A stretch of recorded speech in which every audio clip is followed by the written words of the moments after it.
Attention humanitarian and development professionals. Are you looking to take your career to the next level? Then you've come to the right place. Humanitarian Global offers self-paced online courses designed specifically for you. With our comprehensive curriculum, you'll build your capacity in the most critical areas of humanitarian and development work. Our course offerings include monitoring, evaluation, accountability and learning, water, sanitation and hygiene, disaster risk reduction and management, food security and nutrition in emergencies, procurement and supply chain management, human nutrition and dietetics, maternal, infant and young child nutrition. With Humanitarian Global, you'll have the opportunity to grow your skills and impact the lives of people in need. Visit our website to learn more about our courses and apply today. Good morning once again, everyone, and welcome to today's webinar. So we are beginning right now. Remember, today's webinar is we are going to talk about from disaster to resilience and how to navigate the DRM cycle for a safer future. Today we have our expert of the day who will be taking us through this session so that we are all able to really learn more about the topic of the day. We thank you for making the time to join our session this morning. And once again, I'll just ask you to continue sharing the link to your colleagues and to your friends so that we are all able to learn together.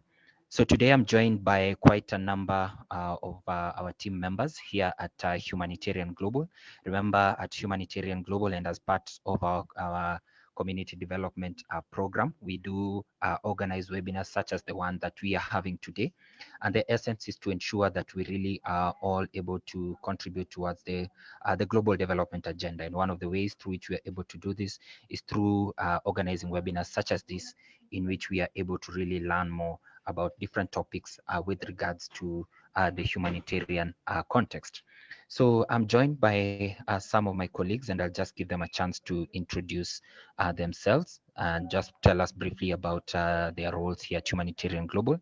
And then we will be able to just understand what we do, some of the courses that we are able to roll out, and also we'll also be able to invite the expert of the day. And once the expert has completed her presentation, we will have a Q&A session, and then we will come to the close of this session.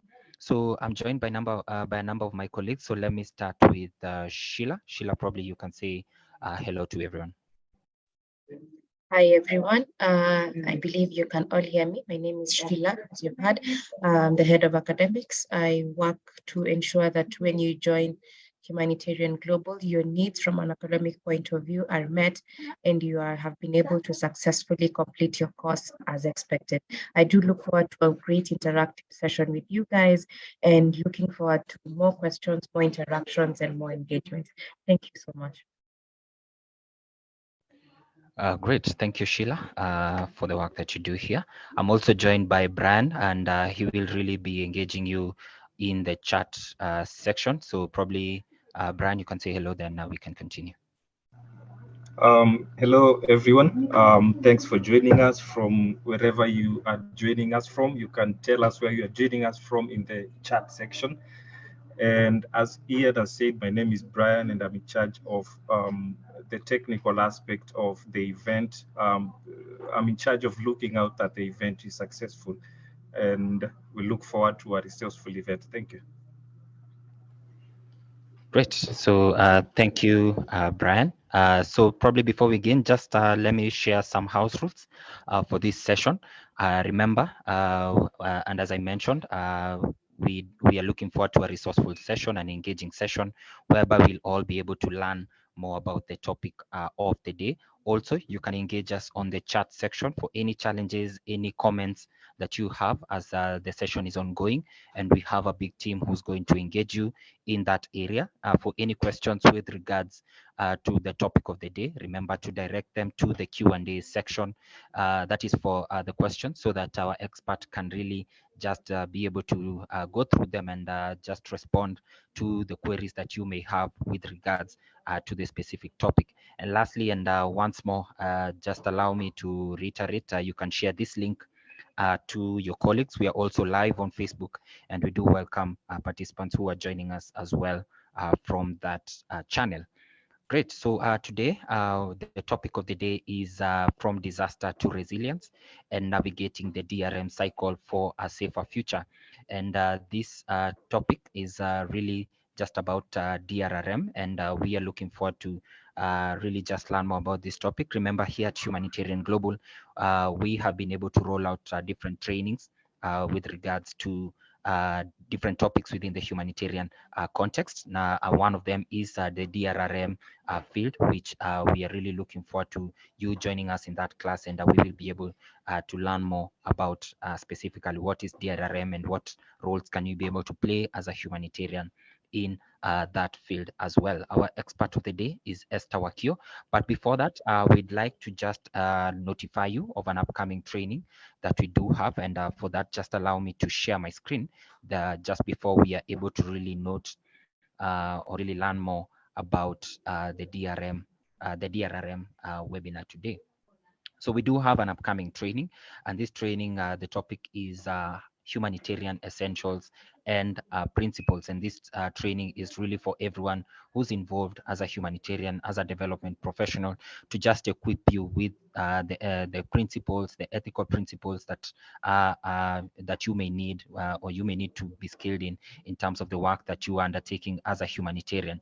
Remember, in this course, you'll also be able to understand more about the core humanitarian standards. So this is a 1-month training course. So it's going to be a live session whereby you'll be able to interact with fellow professionals who are taking part in the same program, as well as the course facilitator. And we do welcome you to just register for the course. We will share a link for you to be able to register for this program. The cost is $250 US. Remember, this will be a live session, and we do have a maximum of 10 participants that we allow per class, and this is for the basis to ensure that at least we're really able to engage with the expert in the facilitator for that training, so that you're really able to tap into and get the necessary knowledge in understanding for the projects that you're currently undertaking. Are they actually meeting the core humanitarian standards? Are their principles aligned with the core humanitarian standards? So it's going to be a 1-month training, and we do look forward to you enrolling for that course. So in the first sessions, we'll have an introduction to that course, just to give an introduction to the core humanitarian standards, also to get you to understand about the humanitarian principles, and you'll also understand the different commitments when it comes to the core humanitarian standards. So we have 9 commitments in total, and in the first session, we'll be able to cover the first 2 commitments, basically speaking about the appropriateness, the relevance, the effectiveness, and the timeliness of our humanitarian action. And in the second session, we'll just be able to really delve deeper into additional commitments when it comes to the humanitarian work or the aid that we are rolling out to different communities. And in this session, we'll be able to cover about strengthening local capacities, also be able to understand more about participation, information sharing, rolling out complaints mechanism, coordination, probably for different stakeholders in a specific project, complementarity, just to ensure that we are not redundant in terms of the work that we're rolling out as humanitarians. In the last session, we'll be able to cover the final commitment, that is commitment 7, 8, and 9. And basically what will be covered in that is learning and improvement, also how to conduct people management and resource management, and lastly, how to apply the core humanitarian standards in the different projects that we are currently implementing. Remember, this course is a certified course. Here at Humanitarian Global, we do provide certification just to ensure that the training that you do receive from us is actually verifiable, and this the same can be confirmed. So we partnered with an organization called HPAS just to ensure that we are able to provide digital certification for the training that we do roll out. So once you've completed this training, we will provide certification for completion of this course. So as I mentioned, the course will take 1 month to complete. We have an upcoming class that is going to start on the 4th of August, and we do welcome you to just register for this course so that you're really able to understand more about the humanitarian essentials and principles. This program is really important for anyone who's involved in humanitarian work, be it project managers, project officers, accountants, the finance team, the monitoring and evaluation teams, and everyone at large. So this course is important for you, and we do encourage you to join us for this course. The course is $250, and we do welcome you to register for the same. So thank you for that. So we've shared the link to allow you to register for that course in the chat section. You can just check your chat section and submit your details, and one of our team members will be able to get in touch with you just to ensure that you've able to be part of the upcoming class. And also for any of our courses, if you'd like to join us for any of our courses, remember, you can also share details in the chat section, and one of our team members will be able to get in touch with you after this session has elapsed.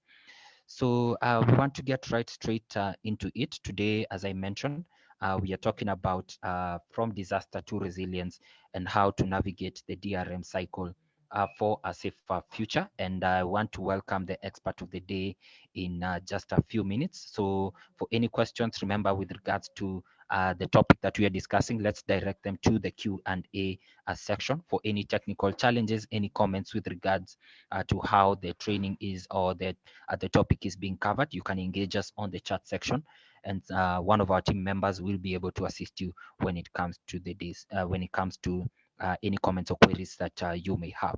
So Esther, kindly you can prepare yourself, say hello to everyone, and you can guide us to the next section. Esther? Thank you so much, Ian. Hello, everyone.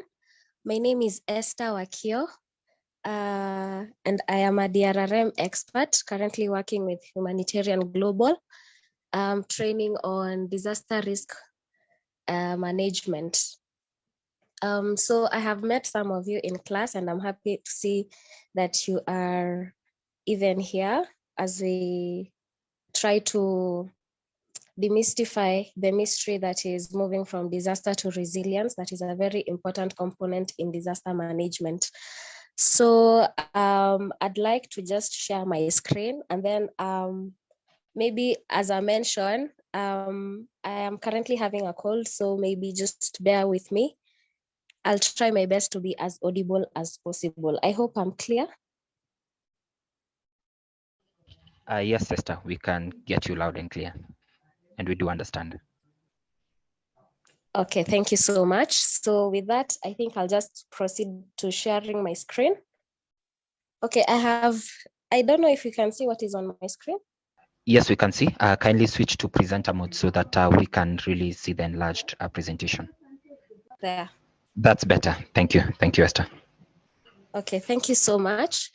So as I've mentioned, what we are looking at today is from disaster to resilience, key focus being navigating the disaster risk management cycle for a safer future. So my hope is that by the end of the session, that we will be able to understand the concept of the disaster cycle, understanding that the disaster cycle starts from preparedness all the way to resilience, but mitigation activities are covered at the various stages during a disaster cycle. And also, now therefore, we shall also describe the phases in which the disaster occurs and how they can help in managing risks. So our key learning points today, there has been a fundamental shift in the way people look at disasters and understanding them. You do realize before, the understanding towards disasters is that they are inevitable and that they are an act of God. They are simply things that we cannot control. But now people are aware that as much as disasters cannot, hazards cannot be avoided, the disaster can be mitigated, and the effects are not supposed to always overwhelm a community. It is something that can be avoided. So while on this topic of the paradigm shift in the way that people are looking at disasters, it is important as a disaster manager or as a person working in a humanitarian field to realize that now the recognition that communities have accumulated local knowledge in addressing hazard events and navigating from their adverse situation. This means that as a humanitarian expert, it is important to involve the community from the very onset because they might be having information that is not necessarily accessible through the internet. They have indigenous knowledge that can be used to mitigate the effects of hazards and disasters, and even as well as developing a hazard profile and other elements that help us manage disasters. Also, secondly, the second important point on the paradigm shift is that there is the recognition that communities are survivors, not victims. This means that when we are going to the community, we are not, once our community has been affected by the disaster, it is important to realize that you are not handling people who are completely unaware or completely unable to help themselves. They are actually survivors. They have come out of something very devastating, but they have survived it. Therefore, they have the resilience in them to be able to go back to being to build back better as a community. Thirdly, we also look at the recognition that basic rights are the foundation of safety, which is basically what guides humanitarian works. And lastly, the recognition that community organizations are mechanisms for successful disaster risk reduction initiatives, and that the government is a major player. This is to mean that we are at a point where disaster management activities are not only for the local community that has been affected, but it should encompass the whole stakeholder community. This means the NGOs, the government, every particular aspect that handles humanitarian work should be considered during planning, so that when we are coming up with the plans and people are coming to respond, the roles are already defined. So with that, it is important to look at the session overview. As I have mentioned, today we are just going to basically demystify the mystery that is disaster risk management cycle. And with that, we need to understand that it illustrates the going process by which disaster managers and society plan for and reduce the impact of disasters after a disaster has occurred. The aim of disaster managers is basically to just reduce the impact of the disaster on the community, and therefore it facilitates disasters to be analyzed in the framework of their occurrence, relief and response, rehabilitation, mitigation, and disaster preparedness phases, which are now something that you're going to look at when you're looking at the disaster cycle. So now what we are looking at is the disaster management cycle. It begins with preparedness. Preparedness refers to the measures that are usually put in place prior a disaster. We look at training, like basically what we are doing now. We look at capacity building for the community, analyzing the hazard profile of the community. What are the disasters that they have suffered in the community before? Those are basically the preparedness measures. And then, as I have mentioned, preparedness has to precede disaster. So after the disaster has occurred, we look at relief and response. This is basically when, for example, now the Red Cross go to the community where a fire has occurred to put out the fire. Those are basically the activities that follow the disaster, the immediate activities that follow the onset of a disaster. And then once the community has been stabilized, the immediate effects, maybe the fire has been put out, now they're looking towards restructuring, building back, the community being supported to find livelihoods that were lost. Those are recovery activities. Recovery and reconstruction tend to overlap, because while the hope is to help the community to go back to where they were, we also need them to be more resilient so that they will not suffer the effects of the disaster the same way they did the very first time. We need to help them build back better. Therefore, recovery and reconstruction, also maybe the term rehabilitation that some of you in disaster management fields or humanitarian fields have had, they all go towards this stage of recovery. Mitigation is the next one, but as I have mentioned before, mitigation is both structural and non-structural. They're basically the risk management measures that are usually taken to help a community to build back better. Therefore, these activities usually overlap into the preparedness and recovery phase. So, as I have highlighted before, we are going to first begin with preparedness phase. Now, it is important to understand what disaster preparedness is, and as I have,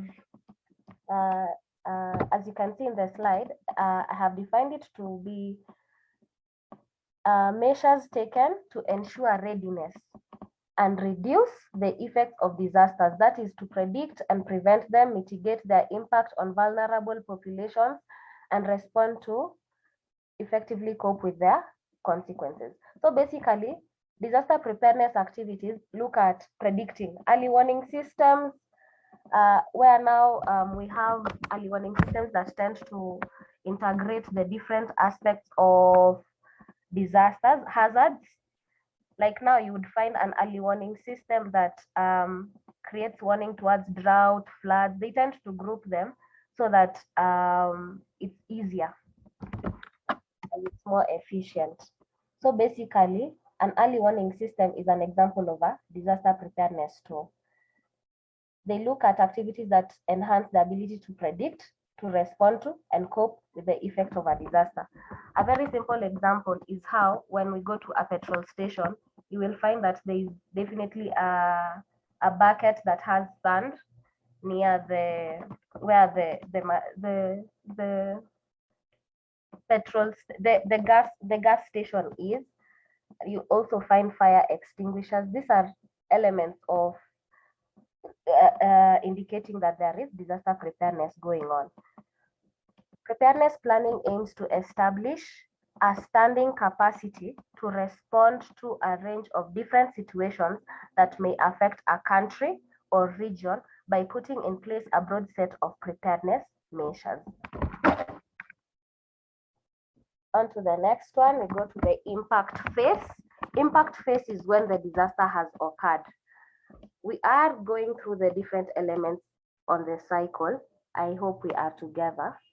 So on the impact phase, it is when the disaster comes into contact with the community, environment, and other resources. It is marked by overwhelming disruption of the community at the interception region beyond their capacity to withstand the effects of a disaster. Basically here, we are correcting the definition of a disaster to move away from people looking at it as a hazard.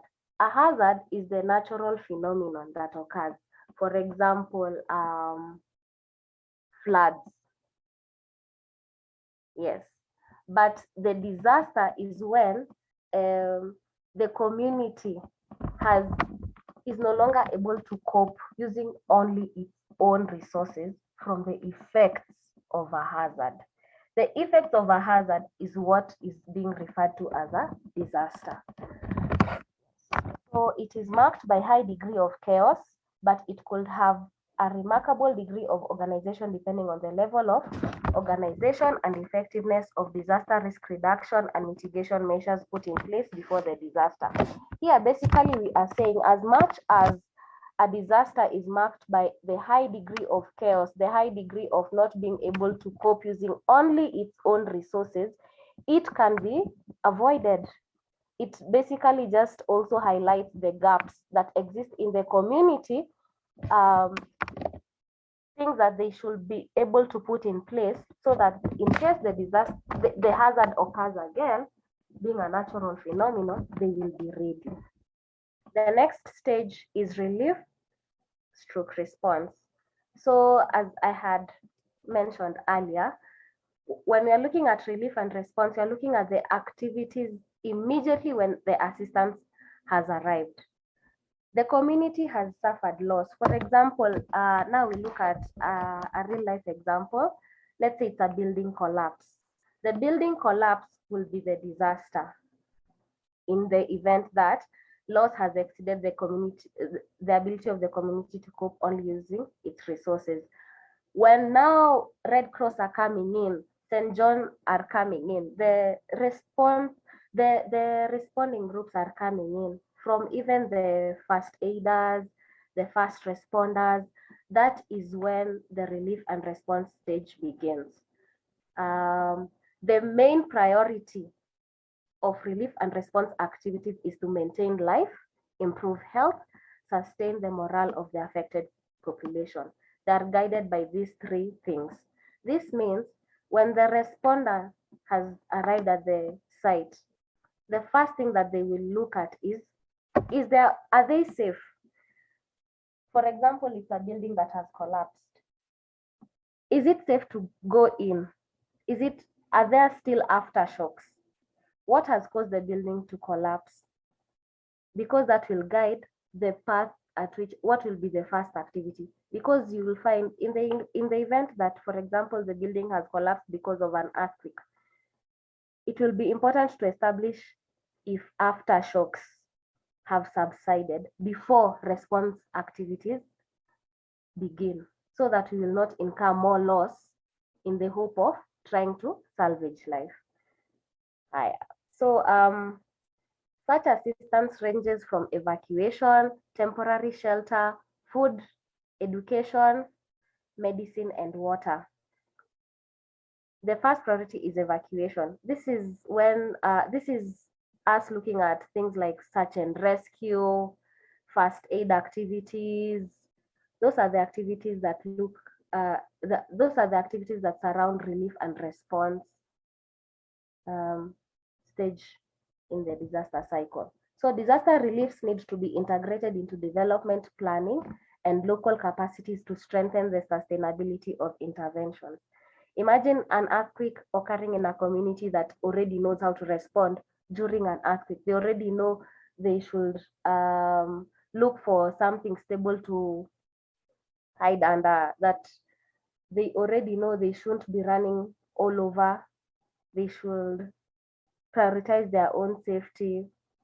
We will reduce the effects if we make this information more accessible to communities based on their hazard profile. From there, we go to recovery phase. The recovery phase now is, from this point, now we have already saved life, we have evacuated, we have stabilized them, we have given them food. At the recovery phase, it is characterized by restoring pre-disaster conditions and undertaking activities restoring their lives and infrastructure. At this stage, it is where we look at, okay, now after the disaster has happened, what elements in the community can be repaired? What elements in the community can be used as they are to help the community to first be stable before they start thinking about reconstruction? The places where they have been evacuated and temporarily settled, is it yet, what structures can be put up now before they go back to building houses that can no longer collapse? These are the activities that are looked at, because in the recovery phase, the aim is simply just to restore the community to where they were before. So here we are looking at many opportunities such as that will aim at reducing the vulnerability and foster sustainable development. So recovery efforts include returning life support systems to minimum operating standards, temporary housing, public information, health and safety education, reconstruction, counseling programs, and economic impact studies.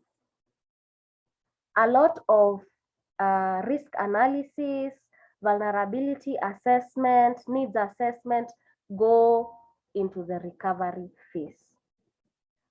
Those are not things we begin during relief.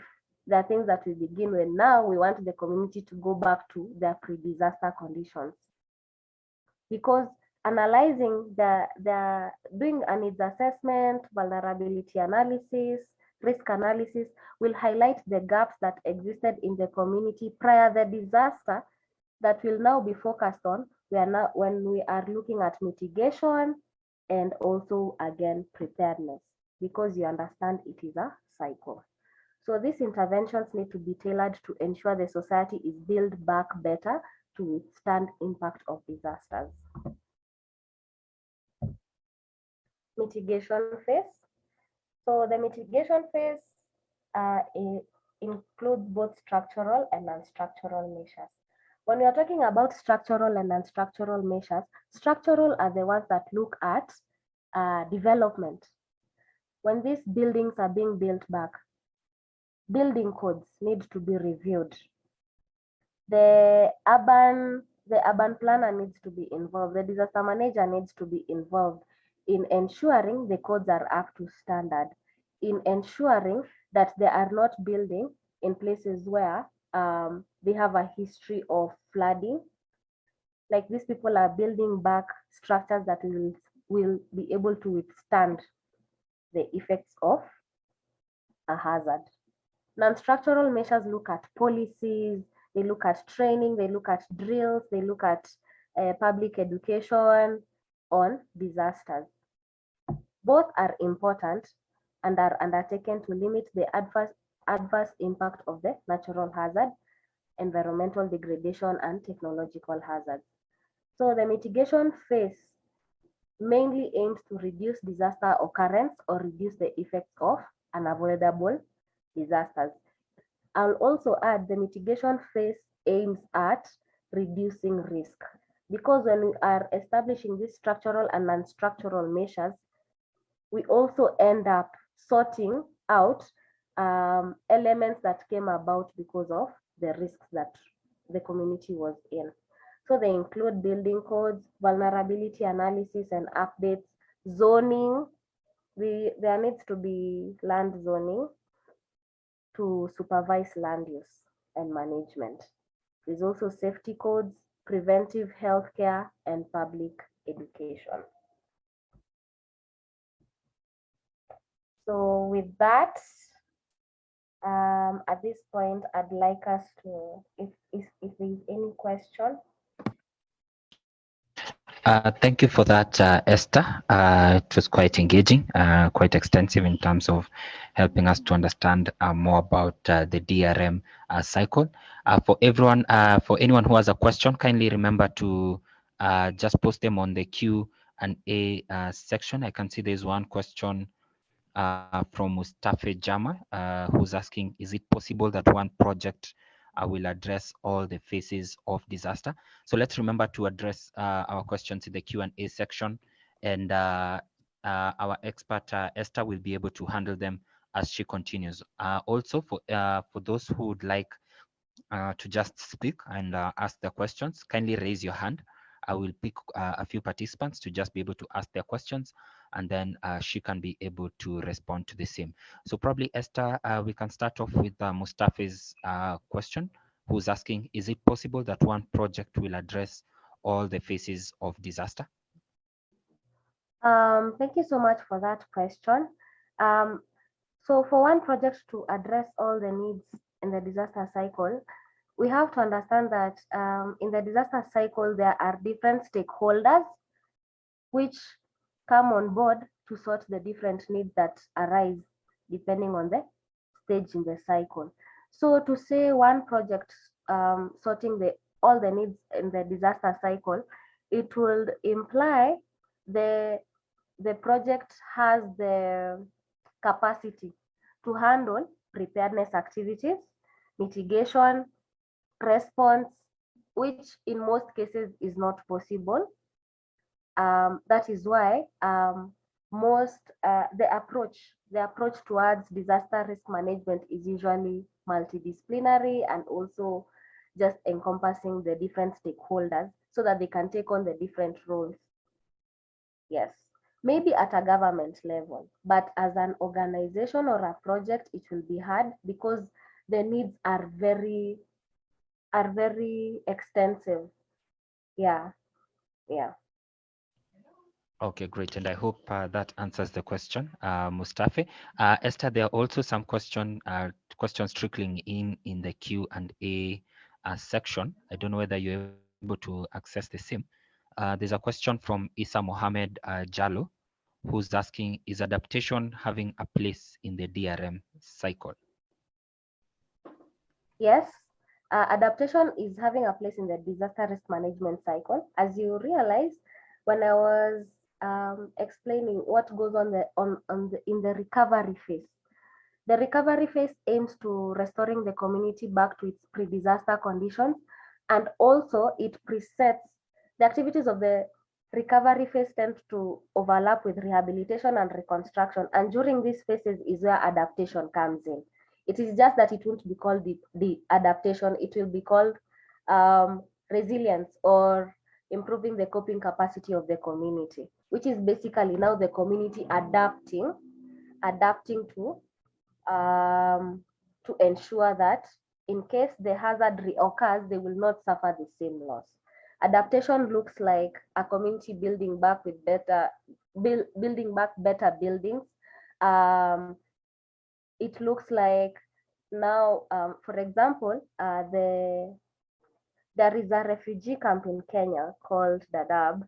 Now they are teaching the community because they realize they have like they are now at the third generation of refugees, meaning these are people who came in as children, they are now adults. And to avoid that sense of being lost and still being exposed to disaster and being vulnerable, they are teaching this community to save.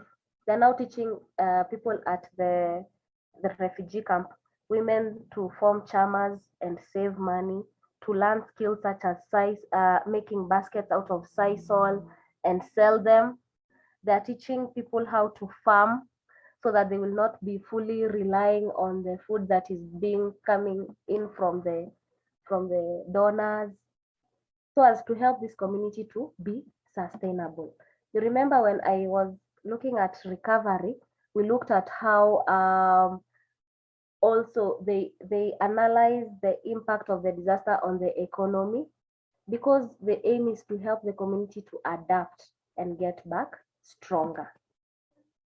So yes, adaptation is there in the recovery, reconstruction, rehabilitation, and the mitigation phase. Yes. Okay, great. I can also see there's a question Yes. from Mohammed. What are the things needed in response phase, meaning what are the steps and measures to respond? In response, the aim is to save life.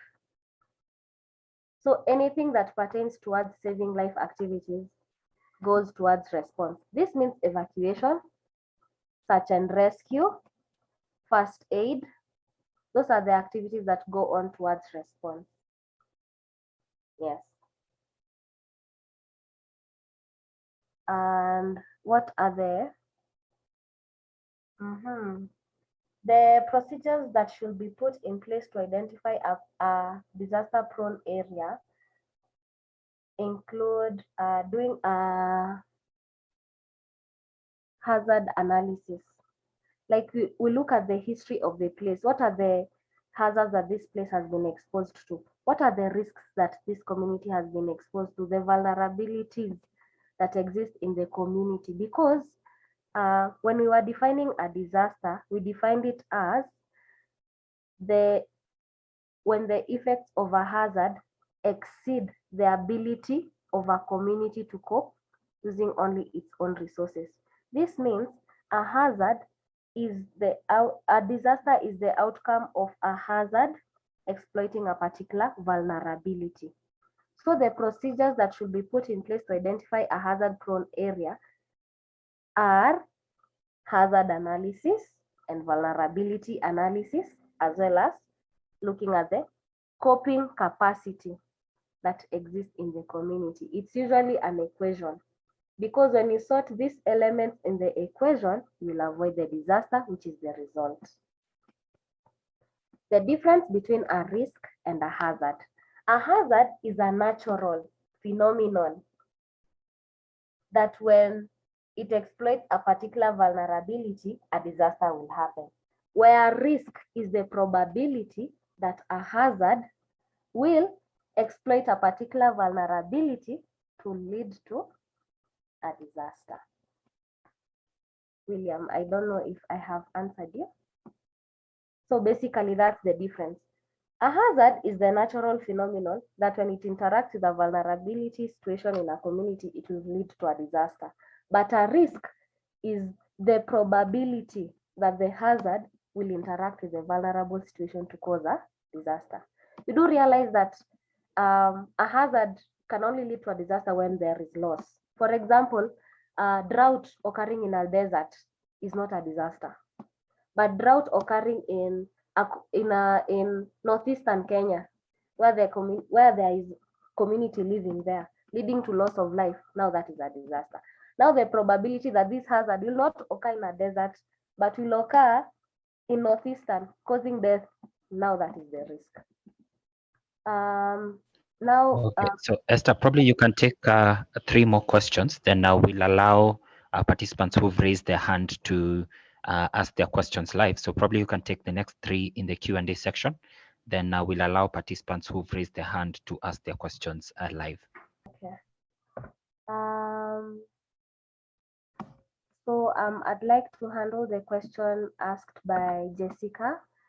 So Jessica is asking if the government needs to conduct disaster mitigation in areas that have never experienced disasters before. Is the understanding that this place has, in disaster management, we are not only looking at disasters, we're also looking at risk. We're also looking at the elements that lead to loss, though it does not exceed the ability of the community. I think as a preparedness measure, as a safety measure, it will only be important that the government puts this information available in the public, so that in the event that, yeah, they are not suffering from disasters, but they are suffering losses incurred from risks, from elements in the society that puts them prone to loss. It is important to have this training so that in the event that anything happens, they will be safe, even if it's just to minimize the risk in the community. So I think with that, you can take questions that Okay. Hello, Esther? Yeah, I'm saying maybe at Yes. this point now we go through with your direction that maybe 3 questions Okay. that people are yes. asking. Okay, so for participants who've raised their hand, we'll allow you to ask your questions live. We'll start with Absang. So Absang, you can unmute yourself and ask your question. Hello, everyone. Hello. Hello, Absang. Okay, thank you thank you, Esther, for your presentation. I want to tell you about disaster like inundation. Generally, the situation come immediately without the partner or the actor on the field. I want to know which activities the community can do immediately when the disaster coming, for example, because generally when I say when disaster come, the actor, maybe the NGO, maybe UN system, are not there, are not in the community. The situation coming, and then which activities, practice activities that the community can do immediately concerning disaster, like inundation. Thank you. Okay. Thank you so much for your good question. That's a very important question because it looks at exactly what we were hoping to achieve today, moving the community from disaster to resilience. So the activities that our community can participate in, community are the first responders, because they are the people who are on the ground when the disaster has occurred, before they call on experts. They are the ones on the ground. So activities that they can do, they can be trained on search and rescue. They can be trained on first aid. Okay. So that, yes, so that they are able to, because with relief, the aim is to save life. So the first thing is to evacuate people from the debris, from whatever. For example, it's a fire or its aim is just to ensure there is no more loss of life. So activities that the community can participate in is evacuation, search and rescue. Have they been trained to know where to assemble? Like, is there a fire assembly point in the community where, in case of a fire, that these people know this place is safe. We need to do this. We need to move away from this place. We need to ensure that there are no elements that are going to further this explosion. These are the things that we look at when we are talking about capacity building the community to help their response during disaster. It is also important to even go ahead and even form teams in the community where they identify someone that will act as the incident commander right before the responders come in. It can be someone in the community that has already received this training and is able to rally the people towards helping reduce the effects before the disaster manager comes to the field. They'll be able to also know the information that when the disaster manager comes to the field, they will need this information. So basically, we are looking at activities that they are not so complicated, but the community, once they have this information, it will act as capacity building against now these disasters. Okay, I hope Absang that answers your question. Yes, it's okay for me. Okay. Yeah. Okay. So we can proceed to Mohammed Dubat. Mohammed Dubat, you can unmute yourself and ask your question. Mohammed Dubat, if you can hear us, you can kindly unmute yourself and proceed to ask your question or comment. Okay, so probably we can move to Fardoso.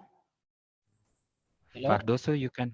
Okay, Mohammed, thank you. You can proceed to ask your question. Okay, probably I wanted, the same question that it's raised now here. Probably it's all about, I wanted to ask during the disaster, the community, as it has been raised, the community will have a lot of, effects on them. So probably there are maybe no responders at field ground level. So what are the things that, during the response, the community can be, given as a measurement? What are the things that can be, respond, as a response? What are the things that can be, support for the community? What are the supports that are, the community can, in the future, if anything like that happen, the community will be able to respond. What are the things that can, support the community for longer period? Esther, if you got that, probably you can respond. Is that clear? Yes, I have had your question. Thank you. When you're looking at help the community respond for a longer period, now if it's a longer period, now we are talking about recovery. No longer are we in response. Response is not a long-term phase. It's usually just immediately when the disaster has occurred. Now, if I'm understanding your question, you're talking about activities that should go on in recovery. In recovery, now once the community has been able to settle down, like now the fire is no longer there, people have been removed from the building collapse, they're now outside, they no longer have homes. The immediate activity there would be like now looking at coming up with temporary shelters. Mostly what happens is they're mostly moved towards schools. In the event, schools are usually, if there's a school nearby, it's usually closed, and people who have been evacuated from the disaster-prone area are now moved to these social amenities that already exist. It can be a social hall, it can be a school nearby the area. In recovery now, we do vulnerability analysis. We look at now, why did these people suffer the way they did? What elements in their life and in their practices predispose them to the effects of the disaster as much as they have? Is it that their buildings were built poorly? Is it that there is no disaster management culture in this community? They are not aware. Is it that they had built too close to the river so that when it flooded, it took away their source of livelihoods? So at this point, you have to do a vulnerability analysis and a need assessment, as well as a damage and loss assessment. These are things that the community will help you. They have this information. They know which river, in case there is flooding, they know which places to get water from when there is flooding. You see now what I'm talking about? The information, the indigenous information that can only exist in the people who are in the community. You will require these people when you are doing a needs and a vulnerability assessment, and that is where the community comes in to help to come up with long-term solutions, because they will tell you places where the soil is good for farming. So it will be good to exploit farming activities in this area as they wait for to supplement the fact that they have now lost their livelihoods, so that this community will recover fully, because the aim is to recover them fully. You'll also need to identify people in the community who are acknowledged as elders and as leaders, because they will be very vital in rallying up the community to gather this information. The community is very important in gaining this information, as well as embracing the project. When you're starting up the project for farming, like what will help you choose between farming and fishing is the cultural practices of this community. And the only way you'll know this information is if they give it to you.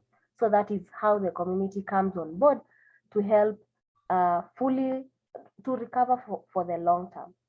You have to look at, first do a needs assessment, and then now look at how you're going to recover their economy. Okay, great. I think that answers it. We can proceed to Fardoso.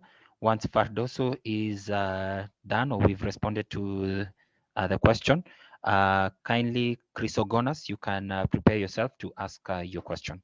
So Fardoso, kindly unmute yourself and you can proceed to ask your question.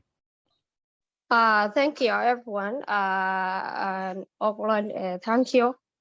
I want to ask questions, two questions. Ask questions when disasters occur. Firstly, immediately it causes loss of life and property. So how to respond immediately to save properties and loss of life?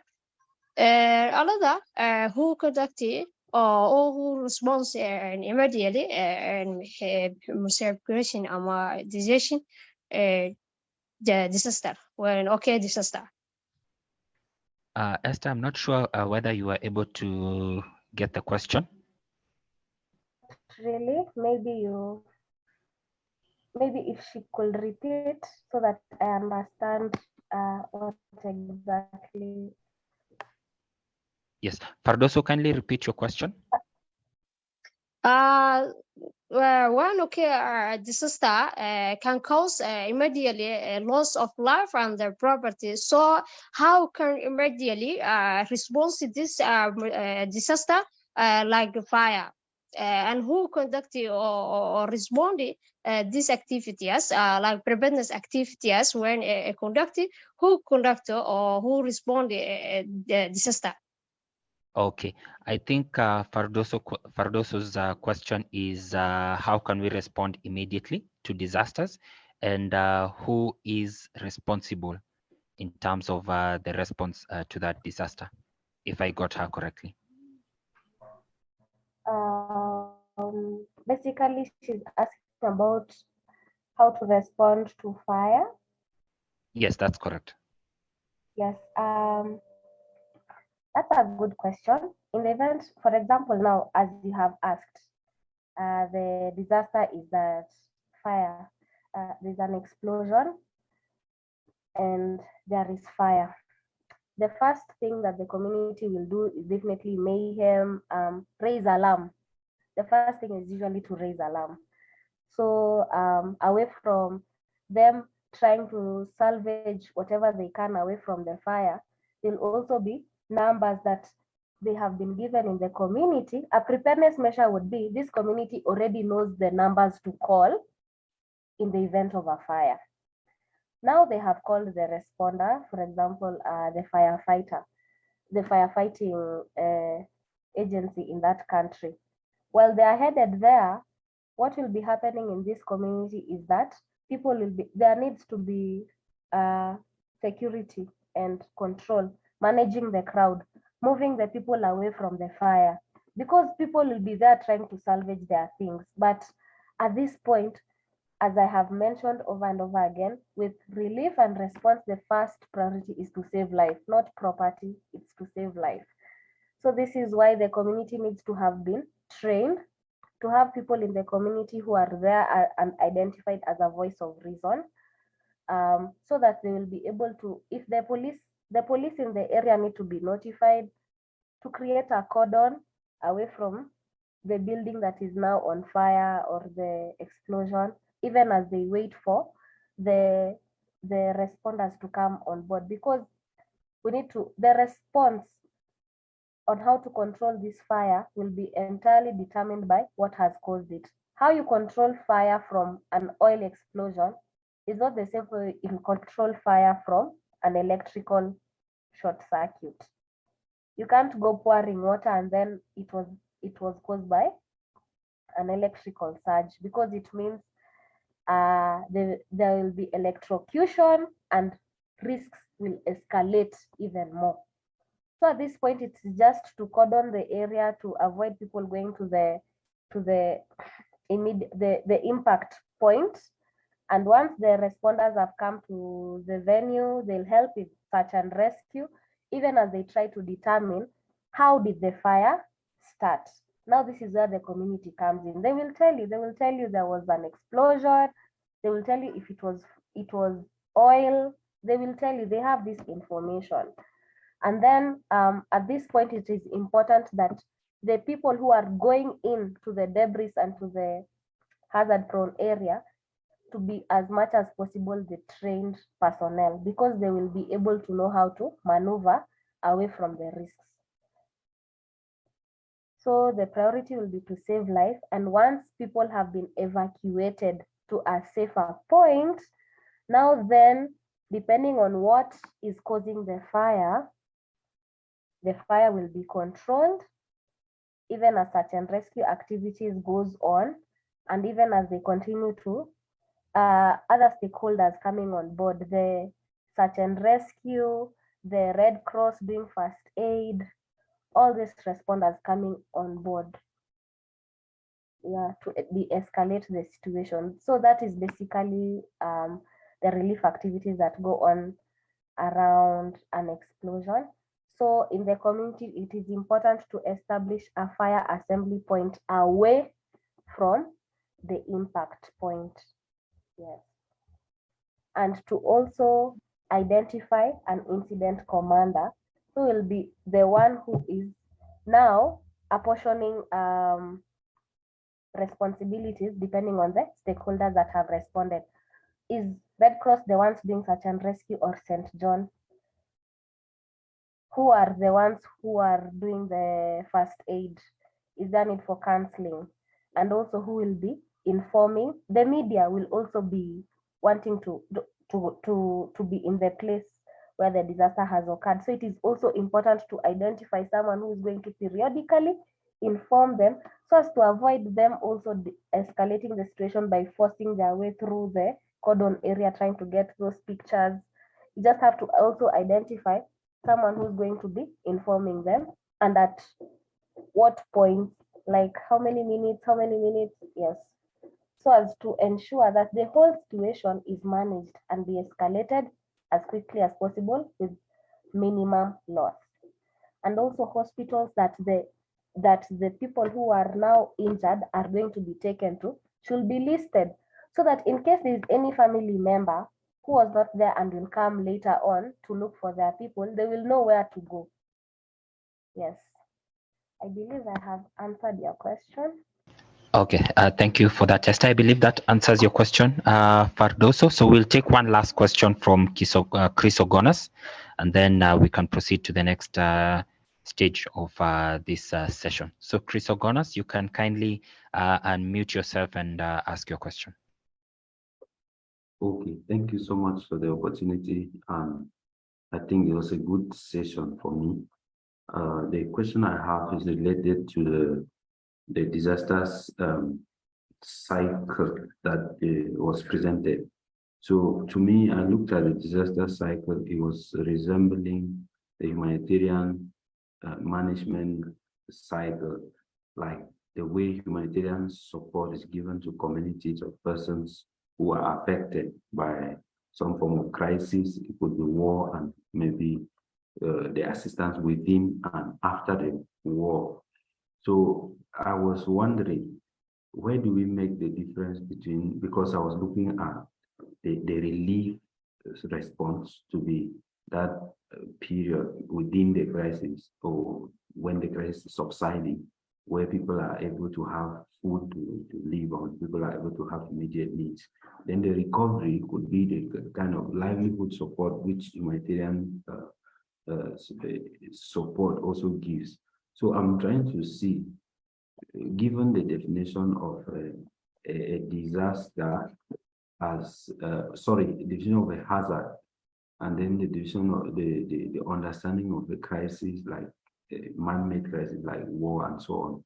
So how do we differentiate disaster response from a humanitarian response? I don't know if that is, if you understand me, but that's my concern. So Esther? Okay, thank you so much. I think I've understood your question. Yes, you are right. This is the disaster risk management cycle, not the disaster cycle. That's what we had called it. We had called it the disaster risk management cycle. How do you differentiate the activity? A hazard is the natural phenomenon. So maybe in this case, it will be the civil unrest. That would be the hazard. In itself, it is just a thing, it is just a phenomenon. But once it interacts with the community and leads to loss beyond their capacity to cope using only its own resources, that is when it is called a disaster. But you also realize in disaster management, we also have other terminologies such as emergency. An emergency would be a situation where, yes, there is civil unrest, yes, there is loss from the civil unrest. People have killed each other or hurt each other. Cattle have been stolen, but the community is able to manage using only its own resources. Then that is an emergency. It is not a disaster. It becomes a disaster only when it exceeds the capacity of the community to respond using only its own resources. So in this case, with that understanding, now when the civil unrest occurs, the response would be trying to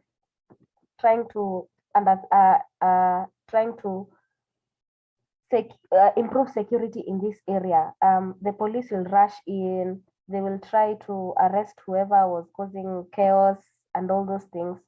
Recovery now would look like having initiatives in the community where people are encouraged to surrender their arms.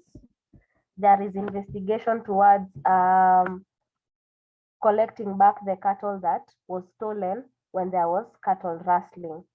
There are activities towards gathering food and resources from communities to help them be stable, like trying to outsource food aid, trying to outsource water, and the things that they will need to survive, even as they work towards building back better. Now, trying to understand the issues that are in the community that caused the issues in the first place. Why are they in conflict with each other? What resources are being fought for, and what activities can be introduced in this community to foster integration, to foster a culture of peaceful resolution and arbitration towards their issues? Can there be established like an intermediary council that includes representatives from both sides who will be able to equally represent the issues of this community soundly and reasonably, so as to ensure that the community know that they are heard? Should there be activities that are just social and cultural? For example, cultural days or seasons in the communities where they are both encouraged to bring about things from their culture that will enable them to integrate even more? Can there be a market where they're both encouraged to bring their produce and trade with each other? Just activities that will help them to mingle more so as to improve that situation of chaos, trying to avoid that sense of you have to fight to be heard. Okay, I believe that answers your question, Chrysogonos? Yes, thank you very much. Okay. Okay, great. Thank you so much for your engagement, and thank you to everyone for your continuous engagement during this session. To continue this conversation, I will direct you to our community forum. We will be able to share the link on the chat section, and probably just allow me to share my screen as well to just take you through the same. This is a forum that we've established to ensure that we are able to continuously engage each other as humanitarian professionals and find solutions to the different probably disasters that are happening in different areas, or probably also to just share in knowledge. And we host our community forum on a platform called Discord. So we will be able to share the link to our community forum on the chat section. You can click on the same link, and just to take you through probably what to expect, you can see there's quite some engagement coming in the community forum. This is a place whereby we are also able to share any events that are coming. We also share knowledge. You're also able to interact with other professionals within the same field or even different other fields, and also from different parts of the world. This is just a space that we've provided for professionals like yourself to just engage in continuous sharing of knowledge and continuous collaboration in different issues or contexts that we are engaged in. So we will share the link in the chat section, and we do encourage you to join the same, and we do look forward to continuing this conversation. And also for the questions that we've not been able to handle as we have continued with this session, you can kindly share them there, and our expert will be able to just ensure that we are able to proceed with the same, and then to ensure that we are also able to answer you. For participants who've shared their interest in any of our courses, we will be able to contact you after this session. And also, if you'd like to just broaden your knowledge in the area of disaster risk reduction and management, we would encourage you to just proceed to our website. You can come to our website, just hover over the learning and services tab, and you can proceed to the disaster risk reduction and management course. So you here you can just come to online courses, and on the online courses you can scroll down to disaster risk and reduction and management. You can click on that course, and the course is available in certificate and diploma levels. So should you show your interest in this course, you can just come here to the top right section of the screen and click apply now, and we'll fill in your details, and we will be able to get in touch with you once you've completed your registration to this course. So at this point, we've come towards the end of this presentation. I want to thank everyone for your participation. Every participant who's been able to enroll or just join us in this session, we want to extend our gratitude to you, and be sure to join our community forum where we'll be able to continuously engage each other in different topics, and we will all collaborate in sharing of knowledge in the different topics or issues that we may be facing. Also, I want to extend thank you to the Humanitarian Global Team for organizing and implementing this session, and to just ensure that we are able to really impact our community in terms of the knowledge that we are able to receive from our experts, and we will be able to impact the community in a positive way. We also want to thank our expert, Esther. Thank you so much for sharing your knowledge in this field. We do not take it for granted. And we do ask every participant to sign up for the disaster risk reduction and management class in order to be able to just engage Esther more in this topic and broaden your knowledge within the field of disaster risk reduction and management. So we've come to the end of the session. I believe we've shared the link to the community forum in the chat section. Click on the link, you will be able to join on the same.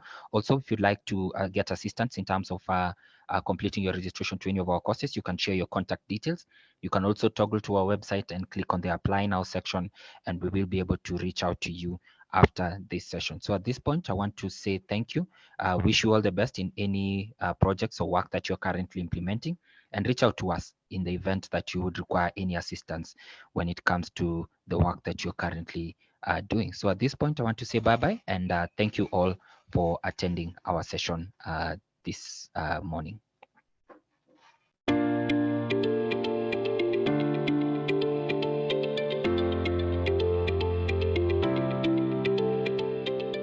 In line with the United Nations 2015 Sustainable Development Goals, Humanitarian Global is an organization that aims to help humanitarian and development practitioners come closer to attaining the SDGs. As an organization, we are proud to be at the forefront of offering excellent training to humanitarian practitioners across the globe. Since its inception, Humanitarian Global has been able to train over 10,000 participants from more than 30 countries, and fortunately, the number keeps getting bigger.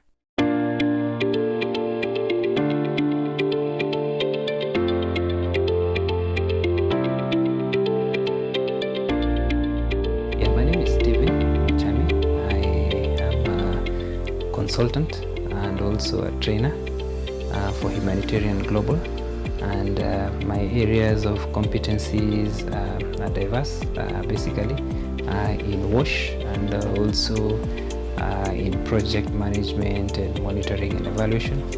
I've had lengthy years of consultancy work with humanitarian organizations in the area of WASH projects, and that's basically what describes me.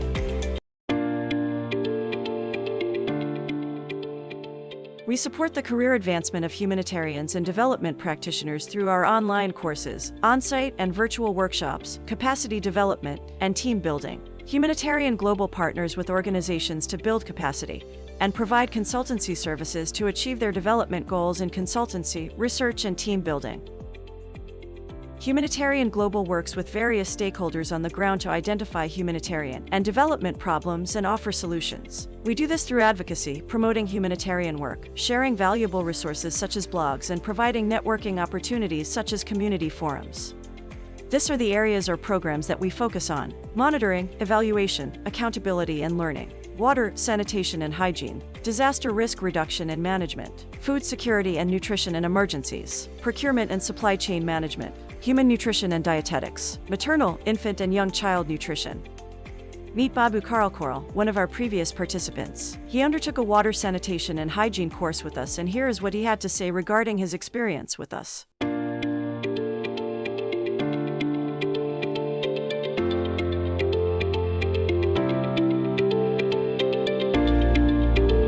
name is Babu Karkor. I actually come from West Africa, the Gambia. I work for our national water and electricity company called NAWEC. I actually came across Humanitarian Global in the internet, and I was really interested when I found they could do some training on water sanitation and hygiene. Actually, I was pleasantly surprised because when I came here, the training material, the lecture guide and everything was extremely beyond my expectation. Although it was very intensive and very, very tough. So every day I have to do a homework, which was really not easy. My expectations were met beyond imagination. The training was really detailed. The material and content were really wonderful. And I think everything was beyond my expectation. I've been given material, I've been given guidelines, and even this institution is trying to link me with people internationally who are interested in and doing what I am interested in doing also. All our training programs are developed by experienced facilitators who have extensive field experience, as well as proven ability to coach, mentor, and support personnel in working environments. In addition to that, our learners can study at their own pace and time regardless of their schedule, since our courses are hosted on an e-learning platform that is accessible online. Through this platform, participants are able to interact with our skilled facilitators as well as other fellow participants. Meet one of our top WASH facilitators as he breaks down how we create our programs. Definitely, I think Humanitarian Global is an institution that applies global standards in terms of humanitarian training, and that is the reason why participants coming from different countries can actually be able to feel very, very comfortable to be able to come into Humanitarian Global, find global standards, find global knowledge, find global skills, and global tools and techniques to be able to help them apply their profession in diverse organizations. So I think the choice of Humanitarian Global is surely the best bet they can have for humanitarian training.